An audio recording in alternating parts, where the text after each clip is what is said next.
What's up, Gemini? Welcome to Capricorn season. My name is Renee. You are tuned into Embodied Astrology, and I am so happy to be here with you today. And hopefully all my technology is working. I almost started to record your reading with my microphone on mute, which would have been a kind of ridiculous situation, especially for you, Gemini. You are the sign of communication. So we are getting over a Mercury retrograde. I am recording for you on December 4th. It is 11:11 right now on the clock, Pacific time. And it is Sagittarius season. We are looking forward at Capricorn season. And I'm actually pre-recording readings for you all the way through Taurus season today. And then after those readings, I'm going to take a break later and I will come back to record your 2026 year ahead reading. That reading is typically somewhere between 2 and 3 hours in length. We are going to be looking at the major themes, the overarching influences for 2026. And this includes the big outer planet transits and aspects, eclipses, retrogrades. It also is really going to be looking at how we are tying the past into the present and moving forward into the future. 2025 and 2026 are pivotal keystone years in terms of massive changes that are happening on collective levels and personal levels as well. So if you're interested in that year ahead reading, you can find out more information in the description box in the show notes below. And it's a really great way to kind of map out your year in general. I love working with astrology because it holds me in larger cycles of time. And I feel like that's really helpful, especially in smaller cycles of time where things can feel a little bit more murky or confusing or frustrating or intense or whatever. But having a sense of why something might be feeling that way at a particular time for me always helps me to get through it. And that could be also very helpful for you in Capricorn season. So we're going to take a look at your season ahead right now. This is a reading for all of your Gemini placements, definitely including rising, sun, and moon. Horoscope astrology is typically most accurate for rising signs, but always make sure to take what works and leave the rest. This is a general reading. As I said, and astrology is massive. And so make the meaning that is meaningful for you, Gemini. Okay, so Capricorn season bridges the Gregorian calendar years. We start off on the December solstice, December 21st, and we move through the end of 2025 and into 2026 in this season. Aquarius season starts on the 19th of January. So what's going on for Gemini and Capricorn season is a really powerful feeling. It feels like a culmination and closure actually to a long period of growth and transformation that you have been alchemizing, processing, and transforming for the last couple of years. But this is a moment where I feel that a lot of you are actually really understanding how far you've come and the level of change and transformation that has actually happened. So if you've been following me for a while, or if you've been working with astrology, you might know that there's been a very significant astrological shift in the last several years, which is the departure of the outer planet Pluto from the sign Capricorn and into the sign Aquarius. Now, I'll talk to you a lot about Pluto and Aquarius next month in your Aquarius season reading, but this month, let's feel into this place in your chart that Capricorn occupies. For the Gemini solar charts, this is the 8th house. And in the 8th house, we have all kinds of deeply psychological, really profoundly personal and interpersonal themes. This is the place where we get into issues of intimacy, trust, and vulnerability, as well as the ways that energy transmits and moves between people. And that includes the energy of resources. And this is a place that traditionally is often talked about as your shared resources or your partner's resources or other people's resources. And that can include all kinds of things, definitely including the material resources like money, but also including the more subtle or intangible resources like attention or time or care and presence or something like that. And so in the 8th house, we are working in this kind of subtext, subconscious space that happens in intimacy and in the spaces between people and in our relationships with each other. And kind of like what is happening in the underworld of our relationships. Now, so much is happening there, right? I don't know the exact percentage, or I don't remember where I heard this, but somewhere, sometime I heard something like, only 7% of what we're communicating about is coming from a conscious place, like a place where we can kind of mentally, logically understand what is coming through. And then that leaves the remaining 93% of what we're communicating as some kind of expression of what is more subconscious and unconscious. Now, when you think about the billions of years that human beings have actually been evolving, if we consider our, microbial ancestors and the chain of evolution that has led us to become bipedal creatures and, texting while driving and trying to do all kinds of things all the time in our human body spacesuits. Of course, there is so much unconscious influence that comes through in how we communicate. There are deep patterns around survival and coping and strategies for all the things that survival entails. A very important one being relationships. We cannot survive without each other. And even if relationships are not great, just having some kind of contact with others can significantly influence our experiences of security and just baseline survival. And then, of course, on top of that, the good stuff in life is often about other people and how we connect or don't connect and share and evolve and grow together. So this place, the 8th house, from 2008 until 2024 was tenanted by the outer planet Pluto. And Pluto brings energies of death, decay, transformation, and regeneration, as does the 8th house. There is a correspondence between Plutonic energy and 8th house energy. And Pluto also really brings us into contact and, I'm going to say, reckoning with our own power. And power is such an interesting kind of thing, right? We live in a world where power is often conceived of as something that has to do with force and influence and being able to control others or the environment or their, our bodies or something like that. In my experience, power actually happens through relationship and through interconnection and awareness of interrelatedness. Power definitely, for me, has a lot to do with the experience of my own agency and sovereignty, and also with my capacities to show up for the world around me and to be flexible and adaptable while also understanding my limits, my capacities, my perceptions, my boundaries, my needs, etc. And I think that soft power or relational power and the power of interconnection is a deeply organic and earthly kind of power. It's a very natural kind of power. The power of the earth, the power of the universe is the power of interrelationship and all kinds of things working together to create magnificent structures and phenomena over time. And yet, in our human lives, a lot of times power is something that we fight about. It can separate and divide us, and it can certainly be enacted and embodied in ways that are actually extremely oppressive and dominating.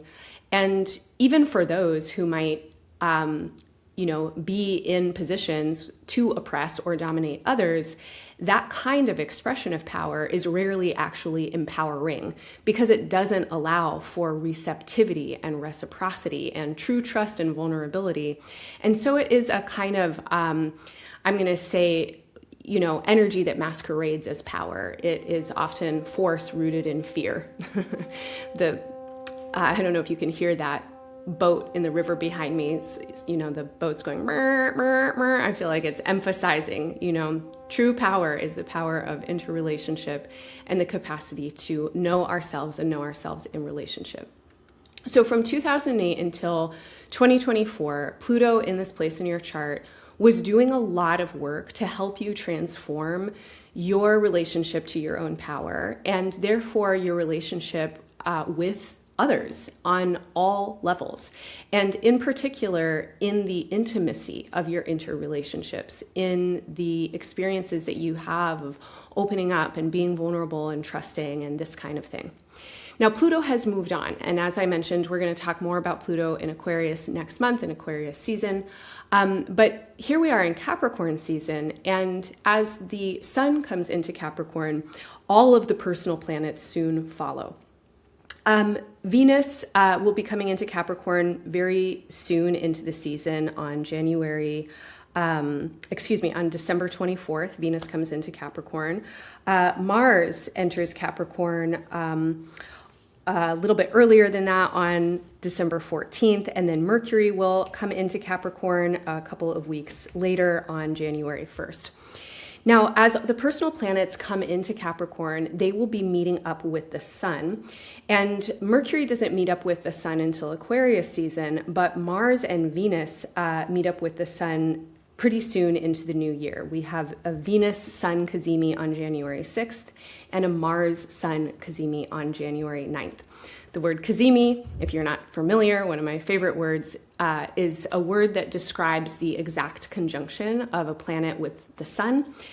And the meaning of this word is to be in the heart of the sun. And in this meeting and this alignment of these planets with our star, the center of our solar system, which in and of itself symbolizes the heart of our system, there is this meaning of to be in the heart of the sun or the solar force. And the solar force is life force and it is radiance. And so as Venus and Mars come into alignment with the sun, new solar cycles or synodic cycles are beginning.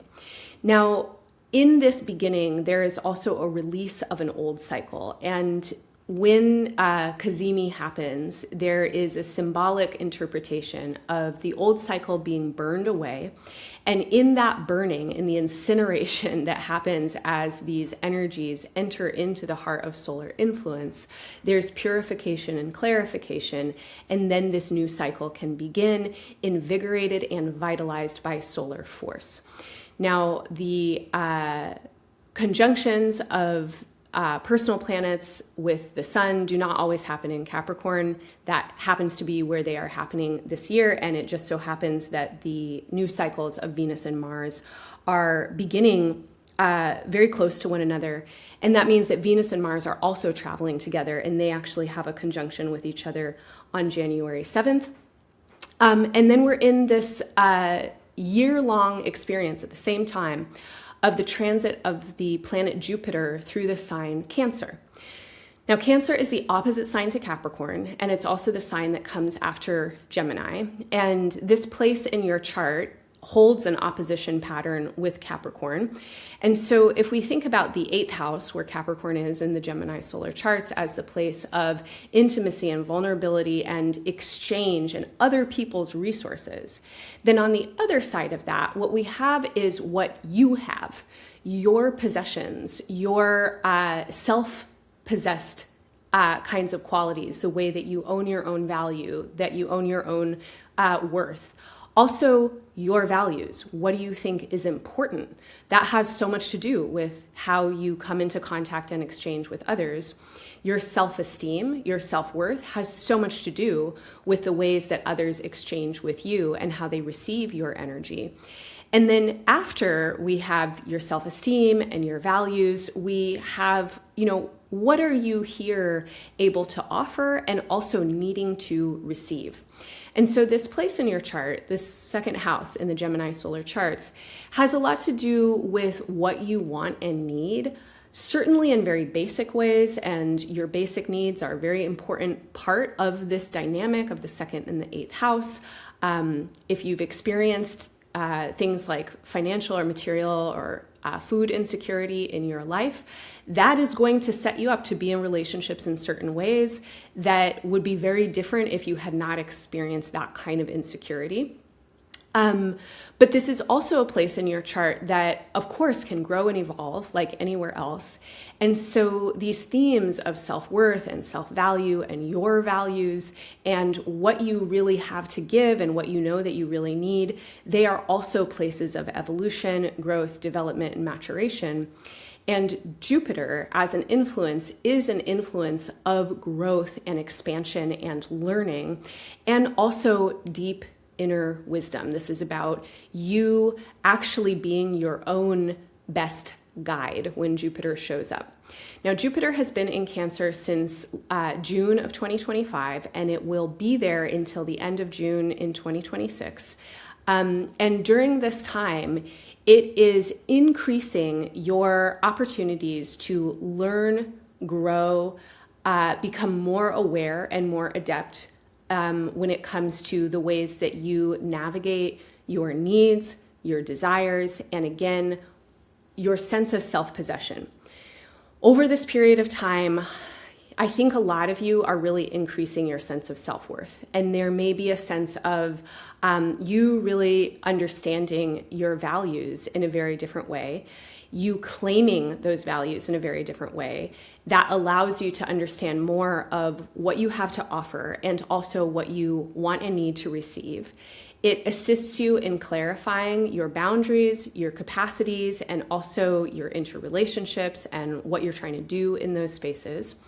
And this is also an influence that definitely can magnetize and increase abundance in your life, basically by allowing you to become more receptive and inclusive of yourself first and then others. And so when we become more receptive and inclusive of ourselves, we are doing lots of healing work. We are starting to integrate and become more coherent in the places where we've been more fragmented or disconnected or dislocated. We love ourselves and we forgive ourselves for all the things that we love to pick on ourselves about and tear ourselves up about, which of course are deep, twisted karmic patterns. Who knows why, who knows what, so many reasons that we might harbor insecurities and self-negation. But Jupiter in this place really wants to assist you in healing, in claiming your worth, in claiming your value, and also in opening up channels of reciprocity and flow. So when Venus and Mars begin new cycles in the opposite sign Capricorn, they are in opposition to Jupiter in Cancer in your second house. And this opposition, in my interpretation, feels enormously beneficial to these next rounds of cycles. And I feel that Gemini is in a really powerful place of landing in something that feels quite basic and foundational around your psychology and your energy, and also your capacities, your limitations, your edges, your boundaries. And there's something that's happening for you where I feel like you, on a subtle body, sensitive level, have more and more awareness of where your energy ends and other energies begin. You have more and more awareness of where other energies are influencing you and how you want to meet those energies so that you can care for yourself and those in your life more effectively. And these cycles really want to take you into a new season of experiences when it comes to the ways that you are engaging in your interrelationship. So Capricorn season as a whole, I'm going to say, Gemini, is a really powerful time for you to be concentrating and meditating on themes of exchange and reciprocity and mutuality, your self-worth, your self-esteem, your values, what is actually important to you, and then how do you feel that reflected and met and matched in the energies that you are connecting with in your relationships. There may also be issues of debts and inheritances inside of connections where you are working with energy that has been given to you or taken from you. And inside of those spaces, there may be some resolution or continuation or something that you want to alchemize and transform. And this is a very powerful time to do that. So a couple things that I would offer here. As we move towards the conjunctions of Venus and Mars with the Sun, again, this is between the 6th and the 9th of January, and this is coming right after the Cancer full moon, which I'll get into in just a minute. This is a very powerful time for you to clear up any debts that you might have. So if there are actual, financial debts, if there are apologies that you've needed to make, if there's some kind of repair work that you want to do or corrective action that feels important, this is a very good time for you to do that so that you can start these cycles afresh.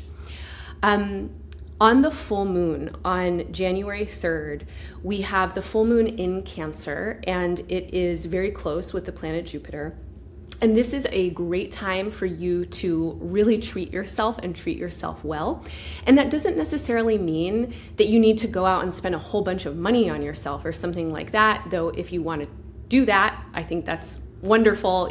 Jupiter in Cancer especially loves to have a good meal. It loves to be pampered on and doted on. And if this is something that you feel compelled to do and have the resources to do, definitely, Gemini, go and treat yourself. But I also feel that this is a moment for you to actually just really love and appreciate who you are, what you've been through, and what it is that you are bringing into your life and into the world. So many of our gifts come from our wounds, right? Like so much of what we have to give in our lives is a direct result of the struggles and the suffering that we've had to experience and the ways that we have needed to show up for ourselves and heal and grow and integrate, and also the accumulation and collection of support from others that has been meaningful to us in times when we are in, dark spaces or going through some kind of personal transformation, and somebody else can provide something that then we integrate and incorporate in our own beings. And that allows for some kind of, evolution to go on and this feeling of vitality to be renewed and refreshed.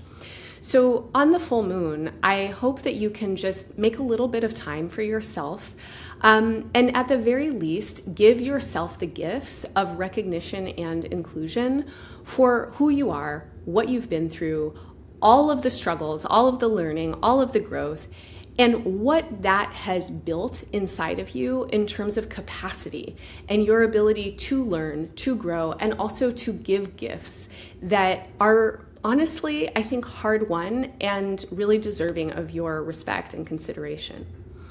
2 weeks later, we have a new moon on January 18th. This is a new moon coming right at the end of the sign Capricorn. And it's an interesting new moon in that a lot is happening around this new moon. There is a powerful aspect happening between Saturn and Uranus at this time. They are sextile with one another. Saturn is the ruler of this new moon as the ruling planet of Capricorn. And in my feeling, in your chart, this is a new moon that is really asking for closure. This aspect between Saturn and Uranus is a really interesting one, and I'll talk to you about this in your Taurus season horoscope when Uranus moves into Gemini, which it will in just a couple of months. But at this new moon, the outer planet Uranus is transiting the very late degrees of the sign that precedes yours, of Taurus. And this is also a long cycle coming to a close. Saturn is just about to leave Pisces and move into the sign Aries, into a place in your chart that is going to make it a lot easier for you to work with. But it is closing a cycle of 2.5 years that has been somewhat challenging for you, and I think has really kind of asked you to rise to the occasion of your own capacities, probably sometimes, to your utter exhaustion and frustration and wit's end. But if you're here and you're listening to this and you've made it through, like there's something really important that you have accomplished. And I feel that you, like this energy of closure is such an important consideration for you at this time. So between the full moon of, doting on yourself, kind of recognizing and appreciating what you've been through, and then the new moon of closure, closing cycles that are no longer serving your growth and benefit. Also closing cycles that in a lot of ways, I'm going to say have potentially been isolating cycles for you, or been periods of time when you have really had to draw upon your inner resources. And you are now moving into a phase in your life where there's going to be more opportunities for you to extend out, to be more relational, to, I think, let loose and have a better time than you maybe have been having for a while. And this is a cause for celebration, but it's also a reason to honor the closure and to create some kind of ceremony or ritual of transition and transformation. So if you are aware that certain cycles are closing, particularly cycles that have to do with important relationships, with intimacy, vulnerability, trust, there may be people who have passed on in your life and you are working with ancestral inheritance and kind of ancestral karma. This is a very, very powerful time for you to be with those closures. This also includes people who are still here in the living earth plane, but for whatever reason, maybe you're no longer in contact. Great time to do cord cutting, to honor the relationships that have been, and also to put something to rest in some way. Now, between the full and the new moon, the sun will be, as I already mentioned, coming into contact with Venus and with Mars, and then also opposing Jupiter on the 10th of January. And throughout this period of time, your focus really wants to be on this kind of like self-possession, right? Like, you carry very unique and specific gifts in this world. And as I already mentioned, a lot of what you carry is because of what you have been through. So over the course of Capricorn season, allowing that to be some kind of meditation for you, and also allowing that to help really build your sense of confidence, your capacity, your sense of agency, choice, and sovereignty in your relationships, which also means that you have more availability to open up, to adapt, to flow, and to be in the moment because you have a kind of deeper sense of self-trust and knowing. Okay, so this brings me to the end of my reading, and over these readings, I am starting to incorporate tarot, which has been a personal practice for the last couple of years. And I've very much been a student, and I'm excited to start to work a little bit more with tarot in my astrology readings. So I have chosen cards for each season that I'm pre-recording, and the card that wanted to come out for you for Capricorn season from the Lineages of Change tarot deck, which I love, and I will link in the show notes, is the Five of Fire, or traditional Five of Wands. Now, I love this picture of the Five of Fire. Like, this person is just kind of, wiling out, like they are in this stance that feels really active. It feels really dynamic, but then there's all of this color and motion and movement happening around them. Now, the Five of Wands sometimes has a meaning that has to do with conflict between people, but oftentimes that conflict is playful. And in some of the more traditional drawings, you see like 5 children with sticks, and they're like play fighting. And in the Lineages of Change deck, they talk about delicious friction, which I just really love as a phrase and find very helpful. Particularly, I don't know if you identify as a conflict avoidant person. You're Gemini, maybe you don't. I do sometimes identify that way. And this idea of delicious friction has been super interesting and helpful for me to start to reframe conflict and really kind of open up to the idea that conflict and difference and disagreement, though it can be tense and uncomfortable to be in it, and it can really, be activating, agitating, inflammatory, it also is galvanizing. It is catalyzing. There's creativity in that. And the kinds of conflicts that we can have with people who we really trust and who trust us are kind of like fabulous, like growth processes. I've been with my primary partner now for 8 years, and the way that we get to fight has evolved so much over the course of our 8 years. I remember very early on in our relationship, a couples therapist telling us, wow, you two are so nice to each other and you don't really have a lot of intimacy because of it, because we're both kind of conflict avoidant. And then over the course of our relationship, the more that we build trust, the more that we can actually really fight sometimes, and like, wow, both of us can get really mad. We both have a lot of fixed energy in our charts. So, boom. But that is creative force. That is growth force. That's evolutionary force. And being able to show up with your whole self and just be like, okay, this is me, is also being able to show up and say, this is me. I want to be loved for who I am. And who I am is not always going to be who you want me to be or who you are. And maybe we're going to have to butt heads for a while. So consider what the Five of Wands might have to offer you in Capricorn season as you refresh these cycles of intimacy, trust, vulnerability, sharing space, sharing resource, sharing time, sharing attention, sharing breath. Inside of mutuality, reciprocity, and exchange are all kinds of things that have to get worked out and worked with.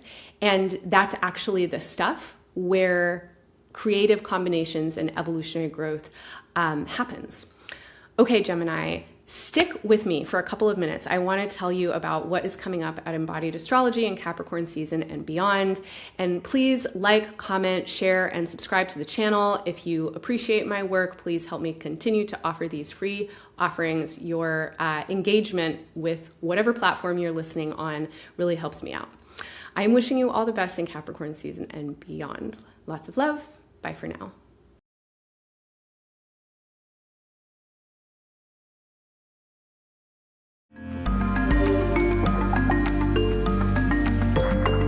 Hi again. Thanks so much for sticking around, and thanks for tuning in.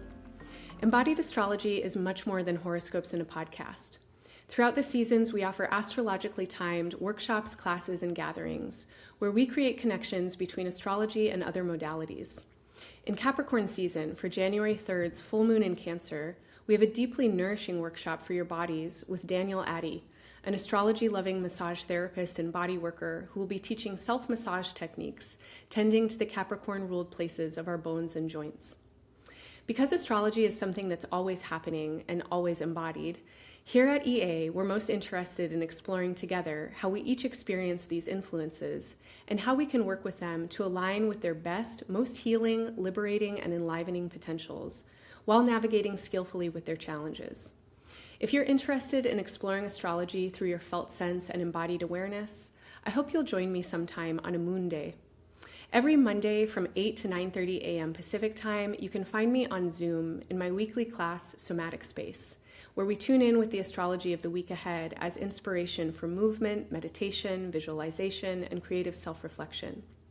You can drop into class any week for just $10, but if you sign up for one of our monthly memberships, you'll also get access to weekly chart reading study groups facilitated by my colleague, Embodied Astrology's community coordinator, Alicia Mauji. The study groups are deeply beloved spaces where folks learn about astrology through conversation and connection, making new friends and building community in the process. Members also get monthly discounts to our shop and events and occasional access to member-only offerings. In 2026, Alicia and her colleague Amy will also start a new 12-week cohort called At the Heart of Conflict. This is a group process space exploring conflict and relationships through the lens of astrology. To learn more about everything we offer, head over to embodiedastrology.com and check out our events page. Thanks so much for orbiting and constellating with me and Embodied Astrology. I'm wishing you and yours all the best for this solstice and new year.